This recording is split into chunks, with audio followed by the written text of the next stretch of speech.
Obras completas de Sigmund Freud. Parte 39. La novela familiar del neurótico. 1908. Cuando el individuo, a medida de su crecimiento, libérase de la autoridad de sus padres, incurre en una de las consecuencias más necesarias, aunque también una de las más dolorosas que el curso de su desarrollo le acarrea. Es absolutamente inevitable que dicha liberación se lleve a cabo, al punto que debe haber sido cumplida en determinada medida por todo aquel que haya alcanzado un estado normal. Hasta el progreso mismo de la sociedad reposa esencialmente sobre esta oposición de las generaciones sucesivas. Por otra parte, existe cierta clase de neuróticos cuyo estado se halla evidentemente condicionado por el fracaso ante dicha tarea. Para el niño pequeño los padres son, al principio, la única autoridad y la fuente de toda fe. El deseo más intenso y decisivo de esos años infantiles es el de llegar a parecérseles, es decir, al progenitor del propio sexo, el deseo de llegar a ser grande, como el padre y la madre. Pero a medida que progresa el desarrollo intelectual es inevitable que el niño descubra poco a poco las verdaderas categorías a las cuales sus padres pertenecen. Conoce a otros padres, los compara con los propios y llega así a dudar de las cualidades únicas e incomparables que les había adjudicado. Pequeñas experiencias de su vida infantil, que despiertan en él un sentimiento de disconformidad, lo incitan a emprender la crítica de los padres y a aprovechar, en apoyo de esta actitud contra ellos, la ya adquirida noción de que otros padres son, en muchos sentidos, preferibles a los suyos. La psicología de las neurosis nos ha enseñado que a este resultado coadyuvan, entre otros factores, los más intensos impulsos de rivalidad sexual. Las ocasiones que los motivan tienen por tema evidente el sentimiento de ser despreciado. Son frecuentísimas las oportunidades en las cuales el niño es menospreciado o en que por lo menos se siente menospreciado, en las cuales siente que no recibe el pleno amor de sus padres o, principalmente, lamenta tener que compartirlo con hermanos y hermanas. La sensación de que su propio afecto no es plenamente retribuido se desahoga entonces en la idea, a menudo conscientemente recordada desde la más temprana infancia, de ser un hijastro o un hijo adoptivo. Numerosas personas que no han llegado a la neurosis recuerdan a menudo ocasiones de esta especie, en las cuales, influidos generalmente por alguna lectura, interpretaron así las actitudes hostiles de los padres y reaccionaron en consecuencia. Ya aquí se evidencia, empero, la influencia del sexo, pues el varón se inclina mucho más a desplegar impulsos hostiles contra el padre que contra la madre, y mucho más también a liberarse de aquel que de ésta.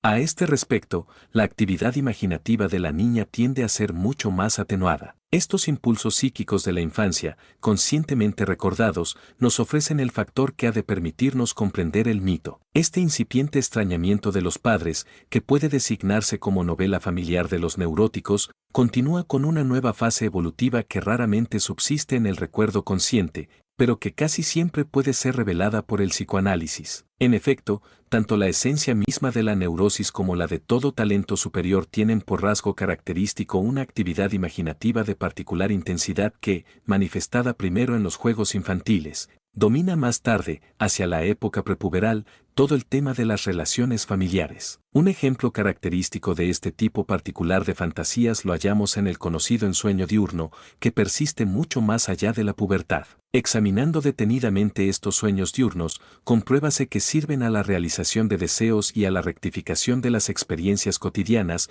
persiguiendo principalmente dos objetivos: el erótico y el ambicioso, aunque tras este último suele ocultarse también el fin erótico. Hacia la época mencionada, la imaginación del niño se dedica, pues, a la tarea de liberarse de los padres menospreciados y a reemplazarlos por otros, generalmente de categoría social más elevada. En esta relación el niño aprovechará cualquier coincidencia oportuna que le ofrezcan sus experiencias reales, como los encuentros con el señor feudal o el terrateniente, si vive en el campo, o con algún dignatario o aristócrata en la ciudad, despertando dichas vivencias casuales la envidia del niño, que luego se expresa en la fantasía de sustituir al padre y a la madre por otros más encumbrados.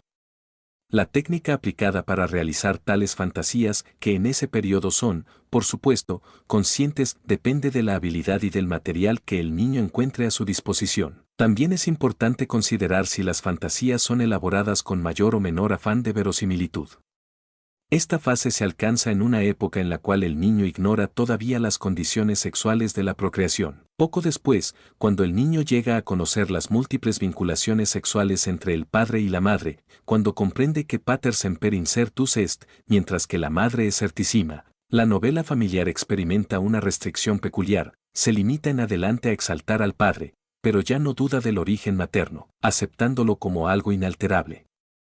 Esta segunda fase de la novela familiar es sustentada asimismo por otra motivación que falta en la primera fase. Con el conocimiento de los procesos sexuales surge en el niño la tendencia a imaginarse situaciones y relaciones eróticas, tendencia que es impulsada por el deseo de colocar a la madre, objeto de la más intensa curiosidad sexual, en situaciones de secreta infidelidad y de relaciones amorosas ocultas. De tal modo aquellas primeras fantasías, en cierto modo asexuales, se ponen a la altura de los nuevos conocimientos adquiridos. Además, el tema de la venganza y de la ley del talión, que en la fase anterior ocupaba el primer plano, reaparece también aquí.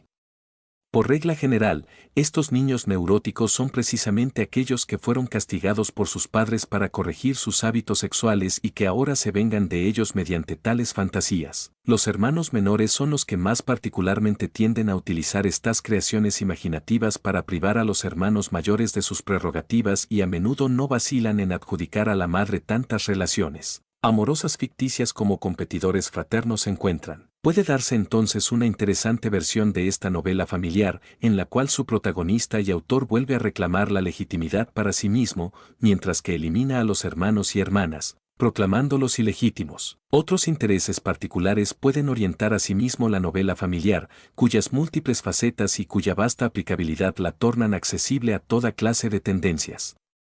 Así, por ejemplo, el pequeño fantaseador puede eliminar la prohibitiva relación de parentesco con una hermana a la cual se siente sexualmente atraído. Quien se siente inclinado a apartarse con horror de esta depravación del alma infantil, y aún esté tentado de negar que tales cosas sean posibles, habrá de tener en cuenta que todas estas obras de ficción, aparentemente tan plenas de hostilidad, no son en realidad tan malévolas, y hasta conservan, bajo tenue disfraz, todo el primitivo afecto del niño por sus padres.